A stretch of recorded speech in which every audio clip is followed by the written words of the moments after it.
नमस्कार, आप देख रहे हैं खबरों का सबसे विश्वसनीय और धमाकेदार बुलेटिन न्यूज ब्लास्ट और आपके साथ में विजेंद्र सोलंकी। सोशल मीडिया पर मुख्यमंत्री गहलोत की लोकप्रियता लगातार बढ़ती जा रही है। अगर बात सिर्फ ट्विटर की जाए तो ट्विटर पर मुख्यमंत्री अशोक गहलोत के फॉलोअर 30 लाख को पार कर चुके हैं, यानी कि 3 मिलियन को पार कर चुके हैं। मुख्यमंत्री गहलोत लगातार ट्विटर पर सक्रिय रहते हैं। कोरोना काल में संख्या ज्यादा बढ़ी फॉलोअर्स की। ट्विटर के माध्यम से हर अपडेट मुख्यमंत्री अशोक गहलोत देते हैं और इसलिए ट्विटर पर उनकी लोकप्रियता लगातार बढ़ रही है, चाहे वो सरकार के फैसले हो या फिर जनता को कोई संदेश देना हो। मुख्यमंत्री ट्विटर का सहारा लेते हैं और उसके जरिए अपनी भावनाओं को, अपने निर्देशों को, अपने आदेशों को जनता तक पहुंचाते हैं और यही वजह है कि उनकी लोकप्रियता लगातार बढ़ रही है। अगर ट्विटर की बात की जाए तो मुख्यमंत्री अशोक गहलोत की 30 लाख फॉलोअर हो चुके हैं, यानी कि 3 मिलियन। मुख्यमंत्री गहलोत लगातार ट्विटर पर सक्रिय नजर आते हैं। कोरोना काल के अंदर संख्या ज्यादा बढ़ी और इसके पीछे की वजह यह है कि कोरोना काल के दौरान मुख्यमंत्री अशोक गहलोत ट्विटर पर ज्यादा एक्टिव नजर आए। हर अपडेट वो ट्विटर के माध्यम से जनता के साथ साझा करते दिखाई दिए। वहीं कांग्रेस ने शुरू की उपचुनाव की तैयारियां। दरअसल 2 सीटों पर बाई इलेक्शन होना है, उपचुनाव होना है। वल्लभनगर सीट और धरियावाद सीटों पर उपचुनाव होना है। कल पीसीसी में होगी समन्वय के लिए बनाई समितियों की पहली बैठक। आपको बता दें कि 7 सदस्यों की टीम दोनों अलग अलग सीटों के लिए बनाई गई। पीसीसी चीफ गोविंद सिंह डोटासरा की अध्यक्षता में बैठक होगी। बैठक में तैयार की जाएगी उपचुनाव को लेकर रणनीति की, आखिर किस तरीके से दोनों सीटों को जीता जाए। वल्लभनगर सीट के लिए बनी समिति में 3 मंत्री शामिल किए गए हैं। प्रताप सिंह खाचरियावास शामिल है, प्रमोद जैन भाया और उदयलाल आंजना को शामिल किया गया। अगर बात प्रतापगढ़ की धरियावाद सीट की जाए तो उस पर 2 मंत्रियों को शामिल कमेटी में किया गया। अर्जुन बामणिया और अशोक चांद्रा समिति में शामिल किए गए और कल पीसीसी के अंदर दोनों समितियों की बैठक होगी और यह मंथन किया जाएगा कि धरियावाद सीट और वल्लभनगर सीट को किस तरीके से जीता जाए, किस तरीके से रणनीति बनाई जाए, ऐसे कौन से प्रत्याशियों को मैदान में उतारा जाए जिनके जरिए विजय हासिल की जाए। हालांकि अभी जो 3 सीटों पर बाई इलेक्शन हुए थे उसमें एक ट्रेंड देखने को मिला था कि जिस परिवार से विधायक का देहांत हुआ उसी परिवार से टिकट दी गई और संवेदनाओं के सहारे तीनों सीटों पर जीत हासिल हुई, चाहे बात सहाड़ा की हो, सुजानगढ़ की हो या फिर राजसमंद की हो। क्या उसी आधार पर यहां भी टिकटों का बंटवारा होगा? किस तरीके के गणित साधे जाएंगे? दोनों सीटों के लिए कमेटियां बना दी गई हैं, समिति बना दी गई है। बात अगर वल्लभनगर सीट की करेंगे तो उस पर 3 मंत्रियों को शामिल किया गया है, प्रताप सिंह खाचरियावास, प्रमोद जैन भाया और उदयलाल आंजना। अगर बात धरियावाद सीट की करेंगे तो यहां पर 2 मंत्रियों को शामिल किया गया है, अर्जुन बामणिया और अशोक चांद्रा, जो समिति में शामिल और कल पीसीसी के अंदर गोविंद सिंह डोटासरा बैठक में। वरिष्ठ संवाददाता डॉक्टर ऋतुराज शर्मा की रिपोर्ट। डीपीआर के 2 अफसरों की पदोन्नति हुई है। गोविंद पारिक और अरुण जोशी की पदोन्नति हो रही है। ये दोनों बनेंगे ज्वाइंट डायरेक्टर से एडिशनल डायरेक्टर। गोविंद और अरुण की जोड़ी सुख दुख में एक साथ रहती है और ऐसा लग रहा है कि पदोन्नति भी एक साथ ही नजर आएगी। गोविंद पारिक और अरुण जोशी की पदोन्नति हो रही है। ये दोनों अब ज्वाइंट डायरेक्टर से एडिशनल डायरेक्टर बनने वाले हैं। गोविंद और अरुण की जोड़ी सुख दुख में एक साथ नजर आती है। 5 अगस्त को दिल्ली में राजस्थान बीजेपी से जुड़ी अहम बैठक के लिए दिल्ली पहुंचे बीजेपी प्रदेश अध्यक्ष सतीश पूनिया। बीजेपी अध्यक्ष जेपी नड्डा, बीएल संतोष के साथ राजस्थान के सांसदों की बैठक है। विभिन्न महत्वपूर्ण बिंदुओं पर संवाद होगा। कोविड-19 में हुए प्रदेश की पार्टी की सेवा की, संगठन के कार्यों को भी देखा जाएगा। केंद्र की मोदी सरकार की योजनाओं के प्रचार प्रसार, विकास कार्यों की समीक्षा और पार्टी की आगामी कार्य योजना पर भी मंथन होगा और इसके लिए बाकायदा सतीश पूनिया दिल्ली पहुंच रहे हैं क्योंकि 5 तारीख को यानी कि कल ये अहम बैठक होनी है और प्रदेश अध्यक्ष सतीश पूनिया दिल्ली पहुंचे हैं। इस दौरान बीजेपी अध्यक्ष जेपी नड्डा, बीएल संतोष के साथ राजस्थान के सभी सांसद मौजूद रहेंगे। बैठक होगी, विभिन्न महत्वपूर्ण बिंदुओं पर संवाद होगा। कोविड-19 में जिस तरीके से प्रदेश में पार्टी के सेवा ही संगठन के कार्यों को आगे बढ़ाया गया, जनता के बीच पहुंचा गया, इसकी भी समीक्षा होगी।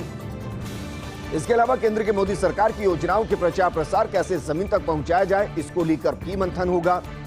विकास कार्यों की समीक्षा होगी। पार्टी की आगामी कार्य योजना पर भी मंथन इस बैठक में होने वाला है। तो हम बात कर रहे हैं सतीश पूनिया के दिल्ली दौरे की। दरअसल केंद्रीय मंत्री गजेंद्र सिंह शेखावत से भी सतीश पूनिया ने मुलाकात की है। दोनों के बीच काफी देर तक चर्चा हुई है। कुछ देर में रेल मंत्री अश्विनी वैष्णव से भी उनकी मुलाकात का कार्यक्रम है। कई अन्य केंद्रीय मंत्रियों से भी उनकी मुलाकात हो सकती है। राजस्थान बीजेपी सांसदों की बैठक के लिए दिल्ली पहुंचे हैं पूनिया और कल शाम जेपी नड्डा और बीएल संतोष राजस्थान बीजेपी सांसदों की बैठक लेंगे और कई मुद्दों पर मंथन होगा। 2023 को लेकर मंथन हो सकता है। इसके अलावा संगठन को कैसे और विस्तार दिया जाए, इसको लेकर मंथन हो सकता है। केंद्र की मोदी सरकार की योजनाओं को कैसे जन जन तक पहुंचाया जाए, उनका कैसे प्रचार प्रसार किया जाए, इसको लेकर भी मंथन हो सकता है और विकास के मुद्दों को लेकर मंथन हो सकता है।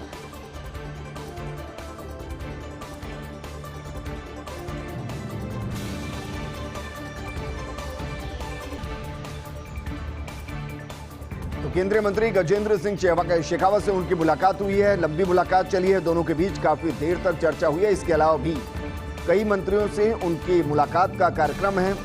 रेल मंत्री अश्विनी वैष्णव से भी वो मुलाकात करेंगे। कई अन्य केंद्रीय मंत्रियों से भी मुलाकात हो सकती है। राजस्थान बीजेपी सांसदों की बैठक के लिए पूनिया दिल्ली पहुंचे हैं। कल शाम जेपी नड्डा और बीएल संतोष राजस्थान बीजेपी सांसदों की बैठक लेंगे। विकास कार्यों की समीक्षा होगी। केंद्र की योजनाओं के प्रचार प्रसार की समीक्षा होगी। आम आदमी तक, जमीनी स्तर तक कैसे व्यापक स्तर पर प्रचार प्रसार किया जाए, इसको लेकर भी रणनीति बनाई जा सकती है।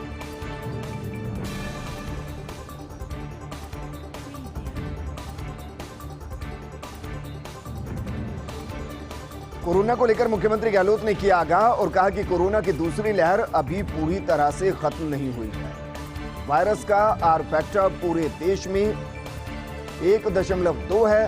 राजस्थान में ये सिर्फ 0.5 है।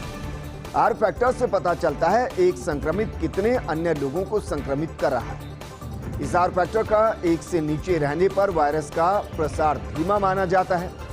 फिलहाल देश के 8 राज्यों और केंद्र शासित प्रदेशों में ये आर फैक्टर 1 से ज्यादा है। ये दिखाता है कि कोरोना की दूसरी लहर अभी पूरी तरह से खत्म नहीं हुई है।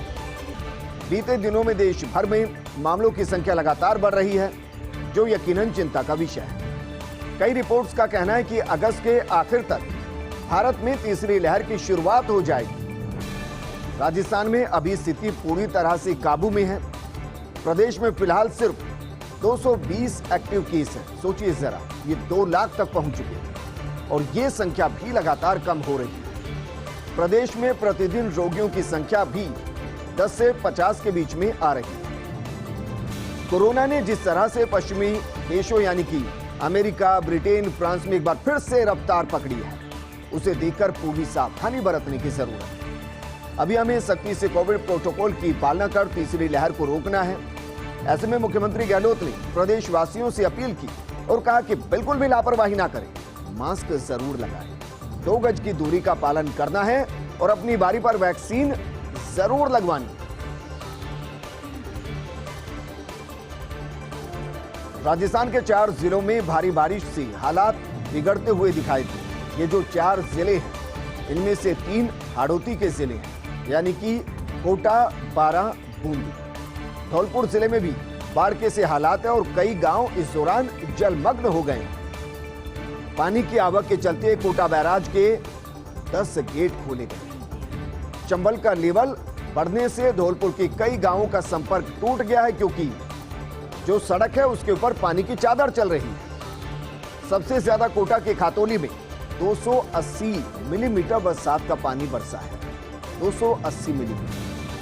काली सिंध, चंबल, पार्वती नदियां बह रही खतरे के निशान से ऊपर। इस दौरान सुरक्षा के माकूल इंतजाम किए गए हैं। बात चाहे एनडीआरएफ की हो, एसडीआरएफ की हो, ये टीमें मौके पर तैनात हैं। यहां तक कि सेना से भी संपर्क साधा गया है। अगर हालात बेकाबू हुए एनडीआरएफ और एसडीआरएफ कंट्रोल नहीं कर पाई तो फिर सेना को भी बुलाया जा सकता है।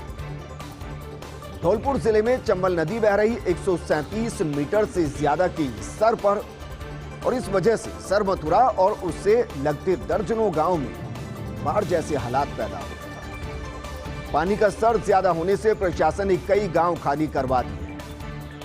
सरमथुरा उपखंड के कई गांवों और निचली बस्तियों को खाली कराया गया।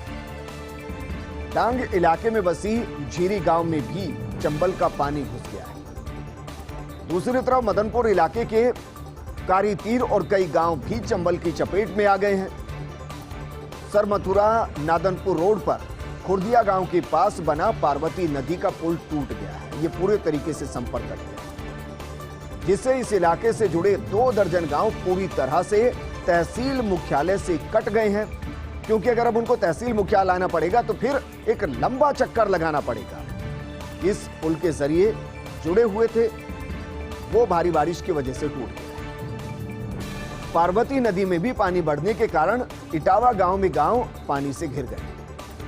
पार्वती नदी में इस वक्त जल स्तर खतरे के निशान से 6 मीटर ऊपर बह रहा है। आप जरा सोचिए, 6 मीटर यानी कि लगभग 19 फीट ज्यादा पानी यहां पर चल रहा है, जिसको हम खतरे का निशान कहते हैं। यानी कि जिसके ऊपर अगर पानी आए तो खतरा बढ़ जाता है। उस खतरे के निशान से 18 फीट ऊपर, यानी मानिए 2 मंजिल का मकान, इतना ऊपर पानी बह रहा है। भारी बारिश के कारण कोटा सवाई माधोपुर के बीच रेल लाइन पर भी असर पड़ा है, क्योंकि वहां पर भी पानी भर गया है।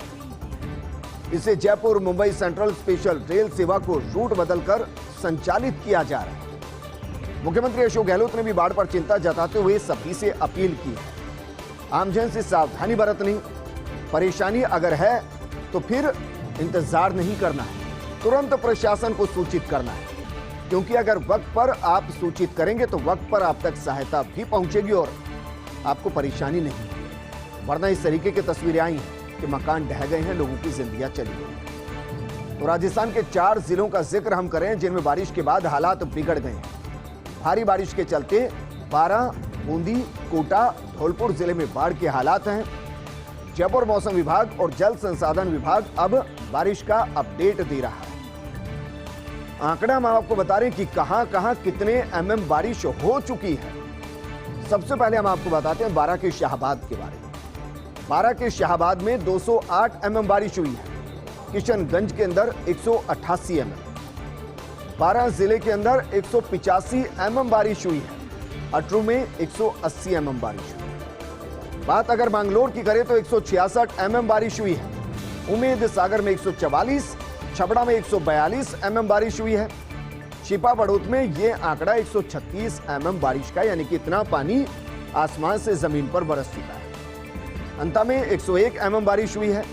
अब बात करते हैं भीलवाड़ा की। भीलवाड़ा के जैतपुरा में 195 एमएम बारिश बरस चुकी है, इतना पानी जमीन पर पहुंच चुका है। बिचौलिया में 183 एमएम, मांडलगढ़ में 167 एमएम बारिश हुई है। जहाजपुर में 119 एमएम बारिश हुई है।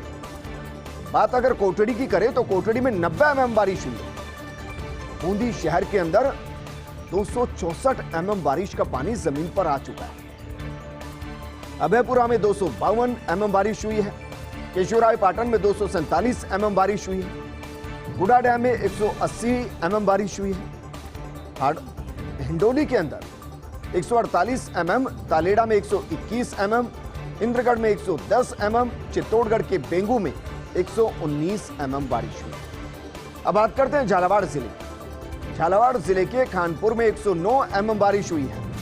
बांकनी में 89 एमएम बारिश हुई है। भीम सागर में 76 एमएम बारिश हुई है। रायपुर में 75 एमएम, अकलेरा में 65 एमएम बारिश हुई। अब बात करते हैं कोटा की। कोटा के लाडपुरा में 225 एमएम बारिश हुई है। डिंगोद में 169 एमएम बारिश हुई है। पीपलदा में 167 एमएम बारिश हुई है। अगर कोटा शहर का ही जिक्र कर लें तो कोटा शहर के अंदर भी 4 दिन पहले तक कहा जा रहा था बारिश नहीं, लेकिन अब यह आंकड़ा 157 एमएम का पहुंच चुका है। कोटा शहर में 157 एमएम बारिश हुई है। सांगोद में 143 एमएम, कानबास में 122 एमएम, रामगंज मंडी में 78 एमएम। बात अगर प्रतापगढ़ जिले की करें तो प्रतापगढ़ जिले में 93 एमएम बारिश हुई है। सवाई माधोपुर शहर के अंदर 127 mm बारिश हुई है। देवपुरा के अंदर 205 mm बारिश हुई है। टोंक शहर के अंदर 111 mm पानी आसमान से जमीन पर बरस चुका है। मोती सागर में 125 mm, अलीगढ़ में 93 mm बारिश हुई है। देवली में 88 mm बारिश हुई है। निवाई में 83 mm पानी अभी तक बरस चुका है। और अब बात करते हैं बीसलपुर बांध, जिसमें पानी लगभग खत्म हो रहा था। 3-4 महीने का ही पानी बचा था। थोड़ी सी सुकून की बात, क्योंकि बीसलपुर बांध में 80 mm बारिश हुई और गलबा डैम में 67 mm बारिश रिकॉर्ड की गई। बड़ी खबर का रुख करते हैं। जोधपुर एसीबी की आगोलाई में बड़ी कार्रवाई देखने को मिली है। एसीबी ने रिश्वत लेते लाइनमैन को गिरफ्तार किया है। 11,000 की रिश्वत लेते रंगे हाथों गिरफ्तार किया गया है। आगोलाई में चल रही एसीबी की कार्रवाई और इस दौरान 11,000 रुपए की रिश्वत लेते हुए एसीबी ने लाइनमैन को गिरफ्तार किया है। जिस बड़ी खबर का जिक्र हम करें, दरअसल जोधपुर एसीबी की आगोलाई में ये बड़ी कार्रवाई देखने को मिली है। एसीबी ने रिश्वत लेते लाइनमैन को गिरफ्तार किया है। 11,000 की रिश्वत लेते रंगे हाथों गिरफ्तार किया गया है। आगोलाई में एसीबी की कार्रवाई चल रही है। एसीबी लगातार एक्टिव मोड में है, लगातार घूसखोरों पर शिकंजा कस रही है। हर दिन एसीबी की कई कार्रवाई देखने को मिलती है, जिनमें यह पता चलता है कि घूसखोर बेलगाम है और उन पर लगाम कसने का काम एसीबी कर रही है। लेकिन घूसखोरों में डर दिखाई नहीं देता। हर दिन इस तरीके की कार्रवाई होती है। अब जरा देखिए, 11,000 की रिश्वत लेते एसीबी ने लाइनमैन को गिरफ्तार किया है।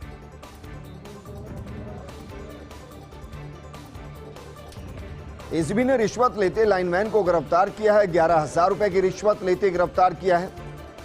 जीरो टॉलरेंस की नीति को एसीबी बखूबी निभा रही है। तेज बारिश से बूंदी के केशवरायपाटन में बड़ा हादसा हुआ है। बारिश में मकान ढहने से 7 लोगों की दर्दनाक मौत हो गई। घर में सो रहे 4 बच्चों, पति पत्नी और एक महिला ने दम तोड़ा है। चंबल किनारे सुरक्षा दीवार टूटकर मकान पर गिरने से हादसा हुआ है। नगर पालिका ने नाव घाट के पास बनवाई थी सुरक्षा दीवार और टीने से मिट्टी का कटाव रोकने के लिए 30 साल पहले दीवार बनाई गई। रात 2:30 बजे से लगातार हो रही बारिश से सुरक्षा दीवार टूटकर गिर गई। मुख्यमंत्री गहलोत ने हादसे को लेकर संवेदनाएं जाहिर की और कहा कि हादसे में 7 लोगों की मृत्यु बेहद दुखद और दुर्भाग्यपूर्ण है। प्रभावितों के परिजनों के प्रति मेरी गहरी संवेदनाएं। ईश्वर उन्हें कठिन समय में संबल दे और दिवंगतों की आत्मा को शांति प्रदान करे। संकल्प से सिद्धि अभियान में खुद को नहीं कर पाए सिद्ध। हर मामले की तरह इस मामले में भी साबित हुए फिसड्डी। शहरी निकायों के लापरवाह अधिकारी रहे फिसड्डी। पीएम स्वनिधि योजना के तहत 1 जुलाई से चल रहा ये अभियान। केंद्र सरकार के इस अभियान में निकायों को करना था काम और निकाय अधिकारियों को बैंकों के साथ करना था समन्वय, ताकि विशेष शिविर लगाकर आवेदकों के दस्तावेज लिए जा सके और जल्द से जल्द उन्हें ऋण वितरित किया जा सके। 15 अगस्त तक चलने वाले इस अभियान में नगण्य प्रगति दिखाई दी, यानी कि ना के बराबर इसमें विस्तार नजर आया। अभियान का 1 महीना बीत चुका है, लेकिन निकायों की प्रगति ना के बराबर है। केंद्र सरकार के संयुक्त सचिव ने मामले में नाराजगी जाहिर की है और इसके चलते स्वायत्त शासन विभाग ने अधिकारियों को निर्देश दिए। बची अवधि में आवंटित लक्ष्य पूरा करने के निर्देश दिए गए।